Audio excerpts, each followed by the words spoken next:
My name is Ryan Formosa and this is my 84 Mitsubishi L300 full drive van.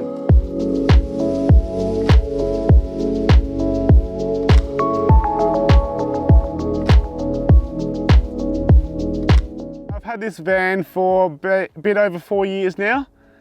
Picked it up for $1,000. She was an absolute bomb. Took her home, somehow got it there without a trailer, and then put her in the shed and started from there. Alrighty, so this thing hasn't been around too much yet, besides SA. So I've seen most of SA just doing little trips here and there in it. Other than that, now we are here over the WA border and ready to explore from there. Yeah. So to do with the engine, we haven't done a whole lot there besides recondition it. So it's a 2-litre petrol, 4G63 motor, so just factory. Yeah, so just a recondition. And underneath though, we have gone through and pretty much changed everything mechanically wise and gone through everything to make sure it's running basically like a new car most of the time anyway.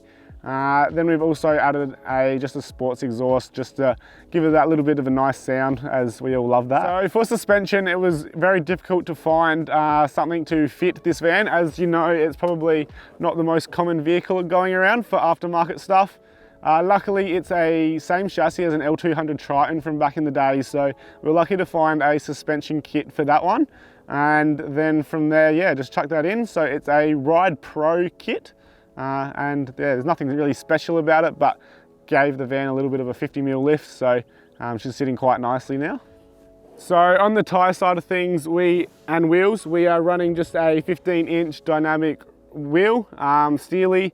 They're a +10, so 15/7 on a +10. Not the most ideal situation, but I may look at changing them later. Sitting around them are just the BF Goodrich KO2s on a 235/75/15. So just a smaller tyre, but that's pretty much the biggest tyre I can fit without chopping anything or making the car too slow. So does the job for me and gets me everywhere. So on the exterior, there's been a few things you can probably see that have been changed.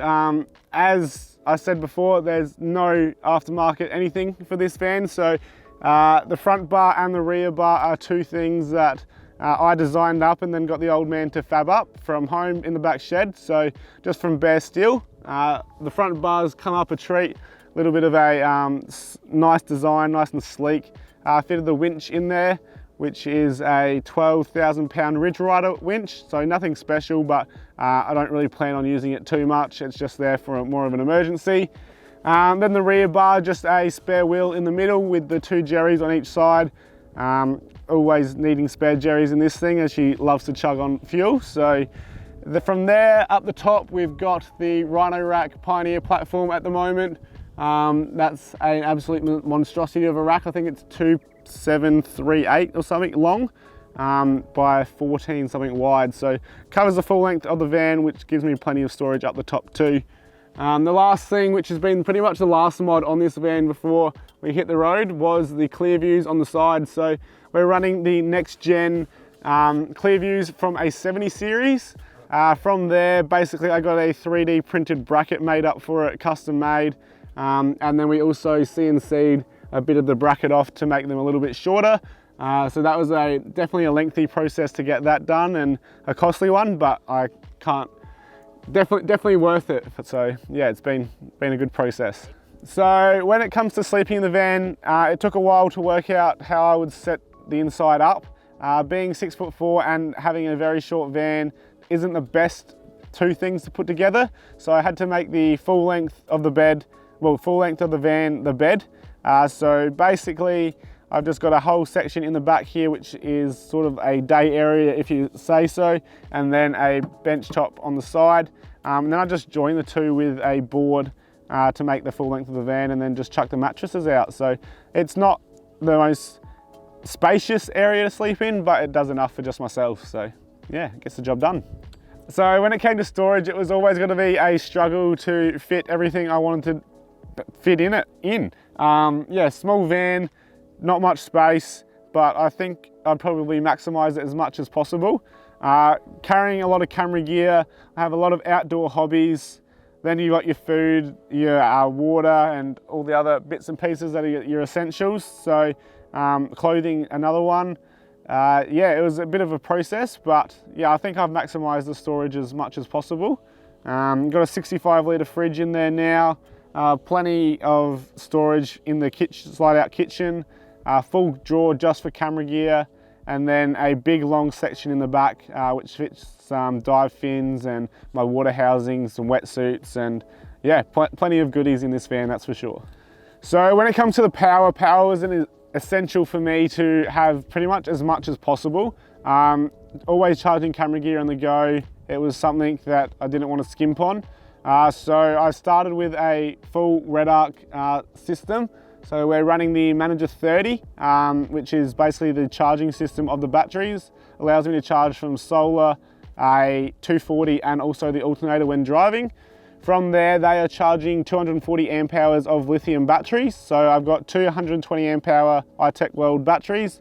They're just linked up and then runs into there. So then we've also got a 2000 watt inverter, which powers pretty much everything that I need, and also my cooking setup, which is my induction cooker from Safari, a 2000 watt dual hob smart induction cooktop, which definitely chews the power, but since I've got it, it's definitely worth it. Then if I'm not driving and I'm parked up somewhere and the sun's out, I've got a 180 watt solar panel on the roof from Red Arc once again, and also a 115 watt Red Arc solar blanket if I need that extra bit of juice coming in. So yeah, definitely a power setup that's not really a basic budget build whatsoever. So when it comes to the interior and driving setup of the van, it's of course not luxurious at all.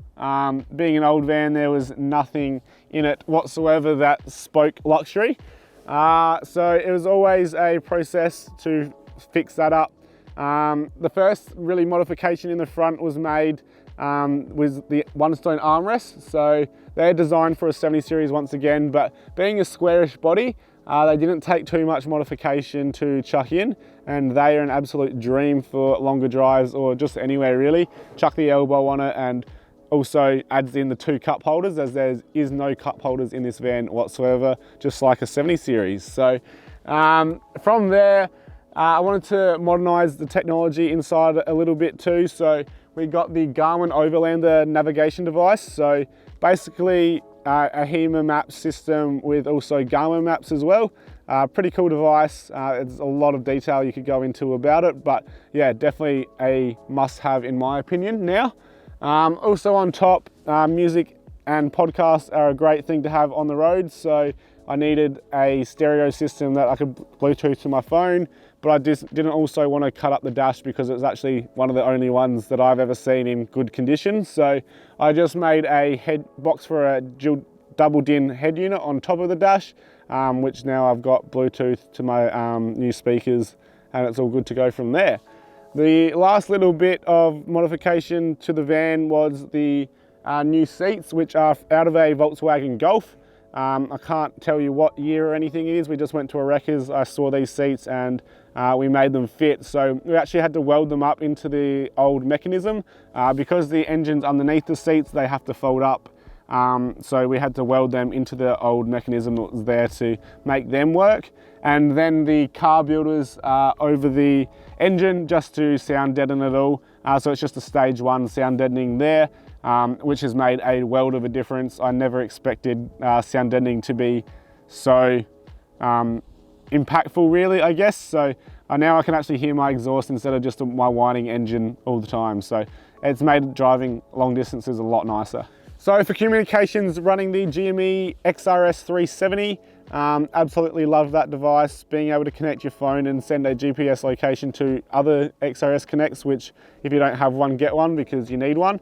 And then just for the aerial, just running a GME, I think that's the 2.6 dBi on the top, which I've also got the Sandy Taut version to match in with the paint color of the vehicle. I've also got the longer one as well if I really do need it, but it just looks a bit dinky on top to have that running there all the time. So yeah, communications are all set up there too. So wish list on this vehicle, I haven't really skimped on much, but there are of course a few things because vehicles are never done. A snorkel is one, but I've either got to get it fiberglass made or a custom alloy snorkel as well. The only reason I don't want to just get anything because I don't want it to be another circle, because everything's boxy on this van, so I want to keep the shape to it. But that's got to be something that's very pricey to do. Some rock sliders just to protect some panel work as well would be nice, because especially on the other side of the van, it's all one big panel, so that's not going to be fun if I ding that up at all. I would love to put some alloys on this. I have been looking at some KMC's Enduros, I think they're called, just a 15 by 7 inch, but they're also a -6, so just make that wheel track a little bit wider, hopefully make the van a little bit more stable than it is, but yeah, it's not an essential item there at all.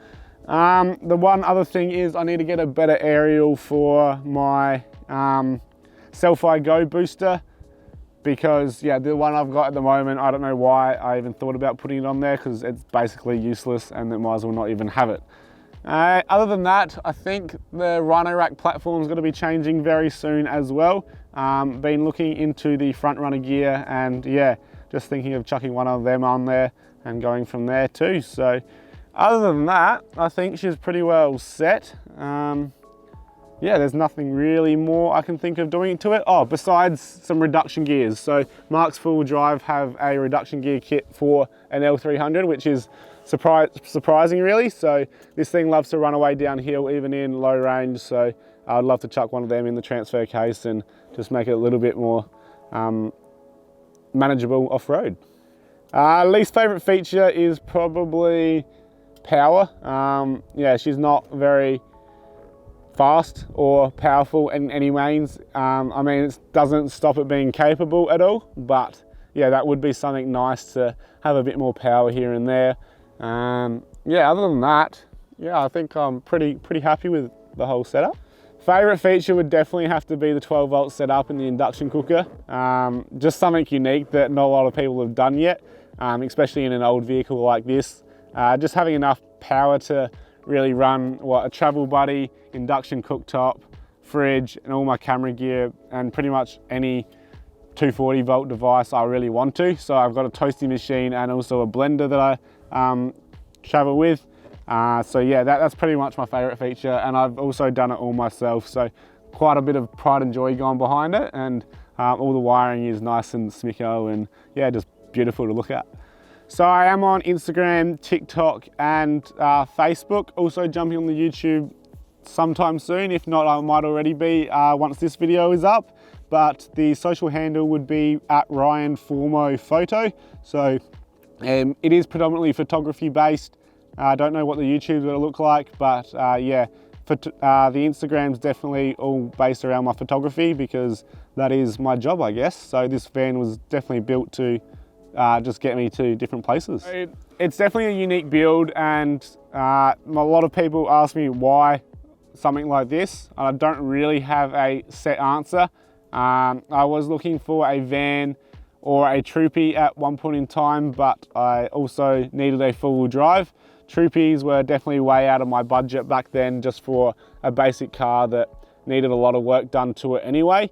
So I originally saw one of these. It was the earlier model actually that I looked into, but it seemed a bit dodgy with the guy that I was dealing with, so didn't go ahead with it. Then spent another year looking for one. One popped up when we were on a road trip in the Northern Territory with the family. We basically shot back pretty quickly back to SA and had a look at this one. Once again, it was a bomb. Don't know why I bought it, but once again, absolutely stoked I have now. Yeah, just something different really. You see so many of the same vehicles going around all the time. So yeah, just something different, something that pops out, stands out a little bit. And also it's part of my branding now with my photography business. So yeah, it's just unique. People know who it is without having to actually think when they see it. So yeah, that's sort of the reason behind the build, but yeah, I don't know. Yeah, just love it. So from now on, I am full-time on the road, which is quite exciting. Here in WA, we just crossed the border yesterday, so that was really exciting. It was hard saying goodbye to the dogs, just because they don't know where you're going. Family, not so much, they'll keep in contact all the time. But yeah, full-time on the road, off to the Perth Four-Wheel Drive show in it. And then, yeah, after that, no set plans at all. Just hit the road, take photos, hopefully work with some cool brands that I love to work with. So yeah, just see where it takes me, really. Alrighty. All right. Yeah, mate. Cheers. Cheers. Thank you. Another rig rundown done. So, Ryan Formosa. How you going, mate? Yeah, good. Pretty excited. So I met Ryan a couple of days ago at the 4-wheel drive and adventure show in Adelaide. First time we've met, and I was following you on Instagram, but I hadn't really been following your page like religiously. And seeing this van in the flesh, it is so impressive because you get old vehicles and you get people like you get these kind of vehicles where there was a period where no one cared about them. They were old, they were rough. It's the same with the 40 series, exactly the same. Like those things are in a paddock. 10 years ago, they were in a paddock rusting. Yep. No one cared. Probably the same deal with these. And probably if not more with these. Yeah, if not more. Like, you know, they didn't have that kind of heritage that the Land Cruisers had. But, you know, I love it when people put a lot of effort and time and money into something like this because it's so unique, but it's so cool. It's preserved now. Now this is it. So run us through like when you got it because and sort of how, I mean, you did a lot of the work yourself, but also with your old man, is that correct? Yeah, so basically bought the vehicle and I knew there was going to be a lot of work. Definitely didn't think there was going to be as much work or going to this extent with it when I got it. Never know. Never know how much work it's exactly gonna be. Right. They always start out as, oh no, we'll just do this, and then you go, oh shit, now I'm hooked. You go down the rabbit hole, Yeah, so my old man is a panel beater by trade. He has been for probably like 30, 35 plus years now, so he knows his way around a car. Always handy when you want to do up an old car. Yeah, exactly right. I mean, panel damage and whatnot. Yeah, I'd say probably if I didn't have him, I wouldn't have had this build as an intention or even an idea because of how much work it was going to need. But yeah, it's definitely been a project and a half where it's had our arguments per se, as always. But yeah, no, it's been a four and a bit year journey to this point. So yeah, it's process and a half. But, mate, the results just, I don't know, the results are so cool. So you've just left on a trip now. So we're in WA. We're not going to tell you where because you can come and find it. This is such a good spot, as you can tell. Mate, this is the best place I've ever been to. We're not going to tell you because just go and find these places yourself. Some of these places like this just needs to be kept secret, I think. 100%. You don't need too many people. When you rock up to a place and there's no tyre tracks, you know you can't be sharing the place around. It was just virgin sand where we went on it. Almost felt bad driving on it. But yeah, it's so white and bright too. We're getting like retina. Yeah, definitely need to invest in some studies when I get to Perth. Yeah. Mate, so look, you're a young bloke. You just jumped on the road full time? Yeah, so I'm 22, so pretty young still. And yeah, officially full time on the road as of now, really. Must be a good feeling. I know the feeling. I know that when you've been building up to it for a long time, you just get to jump on the road. Yeah, so there's been a few delays and stuff and changes to the van. I was always thinking, oh, yeah, I'll be on the road in a year. 2 years comes around, oh, I'll be on the road in like a couple of months. It's nearly done. But yeah, 4 years later, we're finally there and it's pretty exciting. Doesn't quite feel real yet, but it will feel real after the show in Perth and just have nothing to do. So don't have to head anywhere. That'll be the time where I think it will kick in. Yeah, it's the dream, mate, when you just like wake up and you're just like, all right, like you have no idea what you're going to, see and do. But yeah, it's exciting. I know the feeling. It's really cool. Look, you're going to be on the road full time. You're a photographer. Run us through your photography, your style you shoot, what you shoot, and what your sort of plans are moving forward and with this van. Yeah, so I've been a full-time freelance photographer for the last 2 years now. Just been shooting around SA, of course, and actually did quite a big trip with another company within the four-wheel drive industry, which was quite exciting. Got to go up to Cape York with them. That was a big open insight to what the industry is like, but a pretty good one at the same time. So other than that, basically I mainly shoot adventure and landscape images. So pretty much anything that gets me outdoors is what I love to shoot. I'm pretty specific in what I actually do shoot, so I don't just do any sort of work for money because in the end, it started as a hobby and I want it to feel like a hobby. I don't want to go into it being a job and it sound all cool, but just end up shooting the stuff I don't actually enjoy. Yeah. So I know the feeling, like, coming from what we're doing now, sort of finding that balance between making enough money and doing what you love. Exactly right. I don't need to be filthy rich from my photography. I'm just happy enough to have enough to get by and live a life that I really want to. And if I can live a life and get paid doing exactly what I want to, that's pretty much the goal, I guess, for anyone really. That's it, mate. You got to do what you love. You know, or, if you can make, you know, your job into something you absolutely love, then, you know, you don't work a day in your life. That's what they say. So, again, I know the feeling. Yeah, it's like, I feel like, you know, I can really relate to what you're doing, because we're doing a very similar thing, I suppose. Look, Ryan's work is awesome. If you want to check it out, I'll link the website in the description below, so definitely check his stuff out. You can buy prints, calendars, that kind of thing. But also, if you're a company you're looking for a bit of work done and you need someone with a little adventure vehicle that can get to some interesting places and I don't know, whatnot, definitely hit him up. He's got some interesting work. I really like it. Thank you. So, yeah. no worries. Cheers. One really impressive thing about this van is the attention to detail, especially in the fabrication, the color-coded, you know, you've got your sandy taupe. Actually, one thing I want to ask, sandy taupe, like, why did you go the sandy taupe? Because is it the exact same as the Land Cruiser, the new Land Cruiser? Nah, not at all. So, it's different. Yeah, so the sandy taupe, Toyota sandy taupe is a fair bit darker than this. I didn't quite like it fully. So I wanted something a little bit unique, but I still want a sandy taupe just because I spend a lot of time at the beach anyway, and it's a cool colour. It's definitely trending at the moment, as everyone knows. But as like an adventure vehicle, I don't know, it's just got that like heritage, that classic, like that colour, like exactly. Sort of, you almost imagine like the looks good in photos, kayaky, like, you know, things that the old explorers used to wear in Africa and stuff. You can imagine that kind of thing. So yeah, once again, it just looks good in photos. So yeah, and the little details, like you got the GME aerial to match, and you haven't scrimped on any of the gear. Like, you've got every single thing in this car is really good quality stuff. Yeah. That was important to you, obviously. Yeah, absolutely. I've grown up full driving and being around the industry in terms of parents buying stuff. So yeah, I knew what gear is good and what's not. I've had experiences with my old car with sort of trying to make it a little bit more budget and just getting the job done, and that's something I didn't want to do with this, knowing that it was being built to travel Australia full time. So yeah, gear was very important to me, and to put in brands that I know that I can trust, and if something does go for your wrong. Work, you rely on it. Like, if you don't get to a job, then you don't get paid. Exactly right. You know, that's sort of where we're at with like our old car. Like, Elsie's, you know, Elsie's a lot rougher than this thing. She hasn't been going over the fine-tooth comb, and like, you know, we've been on jobs where we've had like some pretty serious mechanical issues, and we're sort of thinking, like, we're at that stage now where, you know, we're thinking we kind of need that little extra level of reliability. But I think with the gear, at least, we've got good gear on LC. It's just the car, but I know what it's like.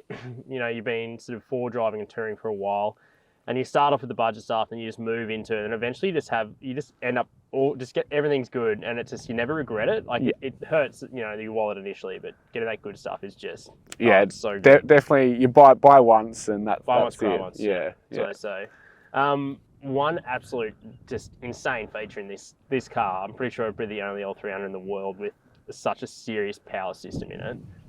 We ran through the power system in the video, but like, induction cooking, I was seeing you cooking it the other night. It was a bit windy, and you were just there with your induction cooker, just cooking up sausages, and I was like, that is sick. I was like, you can immediately see the benefits of it, hey? Yeah. But also your camera gear and everything as well, hey? Yeah, I mean, the induction cooktop wasn't the first initial cooking setup I had in here. So the setup was built for charging camera gear really originally, and not having to worry for days on end about draining my batteries. So I started with the 240 amp hours of lithium anyway, and the Manager 30, and I did actually have a 1500 watt inverter in the old sort of setup that I did change to the 2000 just for the induction cooktop more so than anything. I know that feeling, because we've got the 1000 watt inverter, and I think with inverters it's actually quite funny.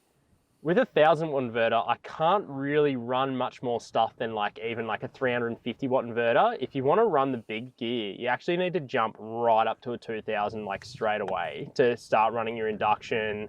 I don't know, little camp microwaves and that kind of thing, if you want to go that, or kettles and stuff. Yeah, absolutely. Yeah, there's a weird balance between those smaller inverters, because pretty much it covers everything. The smaller ones, the like 700, I think, sort of most people will sort of need, whether you're charging your multiple laptops at a time or your camera gear and your laptop at once. But that weird 50 just charging their cameras and their exactly camera right. phone. They don't have the power needs that like you or I exactly have.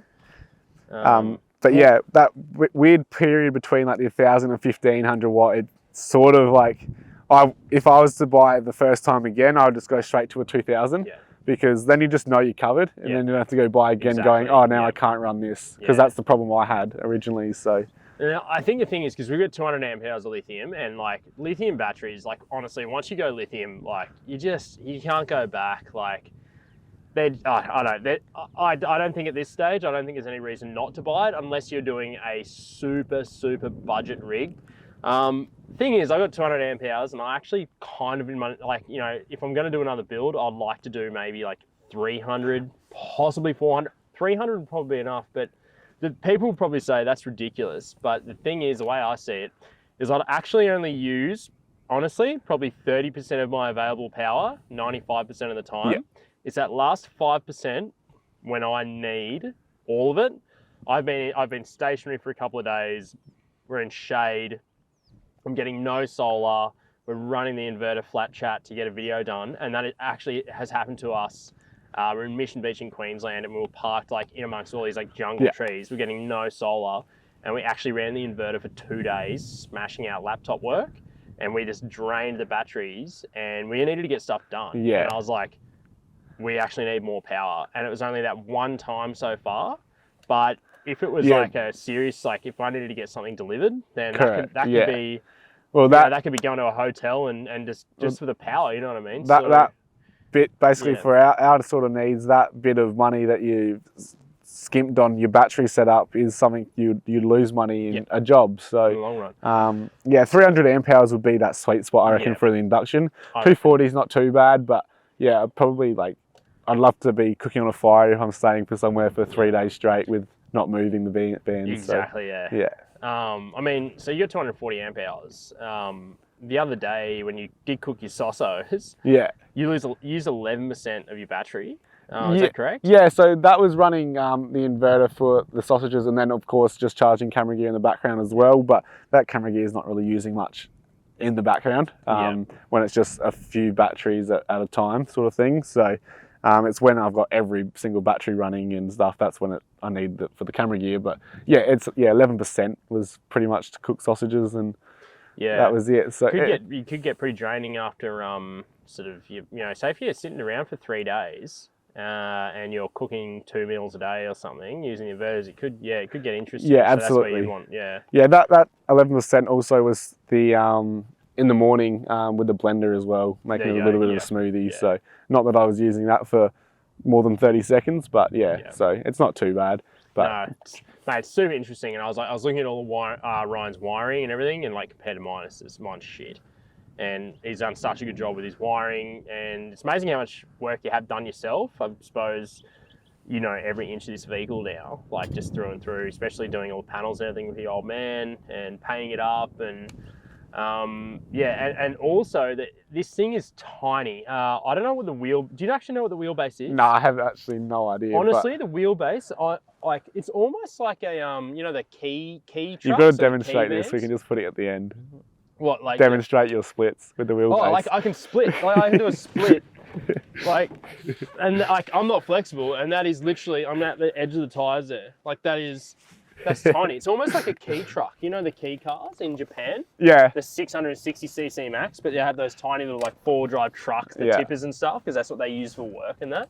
It's almost like that. It's tiny. It would be a shorter wheelbase than I reckon a short wheelbase 40 series. Yeah, it'd definitely be close. Yeah, that's for sure. Be close, but yeah. I honestly think it helps at times because I can fit in between other people's trucks. So being that smaller wheels and stuff, I'm not getting stuck in people's ruts all the time. So yeah, sort of helps out a little bit on that side of things. Well, that's another thing I want to talk about. To get down here, it was a pretty decent track. Like, you know, pretty serious 4-wheel drive track. Probably about as serious as I've ever done. 40 series, I was going great over it and all that, but we had 3 Land Cruisers with us. We had a troopy towing a trailer. That he will drag that thing anywhere though. Outback cleanups. We've also got Rafa from Destination 4 Drive with 105 with 35-inch tires, big lift. Like that thing's a weapon, like proper off. Like that will do serious tracks. The 40 series, no slouch off road. This little van absolutely kept up with us, if not did things I almost think easier. Like Yeah, I don't know, like it just. it loves to lift a wheel, especially going uphill. Like coming out of here, we're definitely going to be lifting wheels. Yeah. That's for sure. But it's not scary to drive, really. It's different. It takes a while to get used to, but Actually, I completely, if you've stuck around this long, this is a little bonus extra. I completely forgot to talk about it. You got an air locker in the back. yeah, exactly right. Yeah, put an Alright. ARB rear locker in just to Rear help it up a locker. little bit more. That was actually a process in itself to get that in, because once again, it's not in the book. Necessarily off the shelf. Sort of No, thing. not at all. So I was lucky enough to find one guy.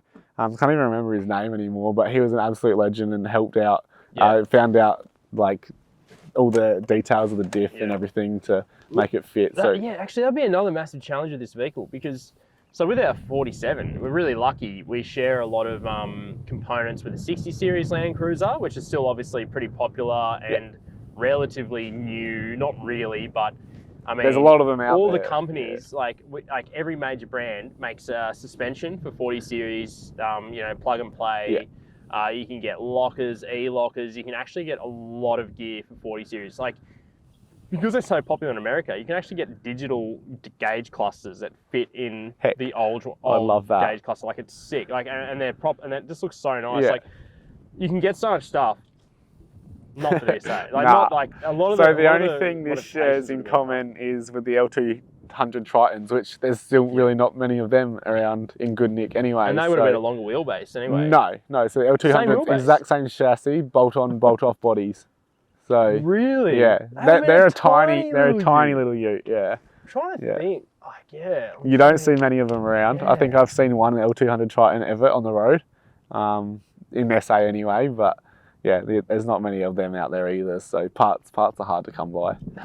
Man, no, look, mate, it's so sick. And if you ever see this thing on the road, check it out. Oh, I don't know. Yeah, go and check it out. Yeah, come say hi. Come have a chat to him, because like it's a massive credit to you, the way you've set it up, the attention to detail, and how efficient it all is, I suppose, in the setup. Like, it's just so, all the storage, all the components, everything. It's perfect. It's so cool. Thank you. I don't know. Anyway, I'm really excited for you on this trip. Yeah, and also your photography, and yeah, man, I hope it goes really well for you. Thank you. I said, Cheers. I want to check his stuff out, check his website below, and yeah, man, keen to do a few more tracks with you, maybe a bit more work in the future, eh? Yeah, definitely keen to see what the future holds for both of the Sandy Talk vehicles. Yeah, that's it, mate. That's it. All right, cheers, mate. Beautiful. All right, thanks everyone. Thanks for watching. I don't know. We'll see you in the next modified. Cheers. Not modified. Let's start again. Roddy Dale plug. Take his whole segment. All right. I actually had no idea how to end that there. I was like, all right, let's just finish this right off. Sorry. All right. Sorry, Roddy.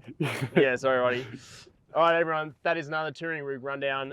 It's been an absolute pleasure to have such a unique and well set up vehicle. I have a soft spot for Mitsubishis because I actually grew up in a Pajero. My parents had a 1997 Pajero, and that thing was a weapon off-road. We did 620,000 Ks, I think, in it. And Sick. so, yeah, my brother and I, we love the old Mitsubishis, and I actually think they're a really underrated four-wheel drive brand. And like, you know, I think our Pajero had a better four-wheel drive system in it than new Hiluxes with the Super Select and all that kind of stuff. But this is a bit old for that. Yeah. But I don't know, Mitsubishis, I think they're so underrated. And yeah, it's been an absolute pleasure, mate. Thanks for watching, everyone, and we'll see you in the next one. Cheers.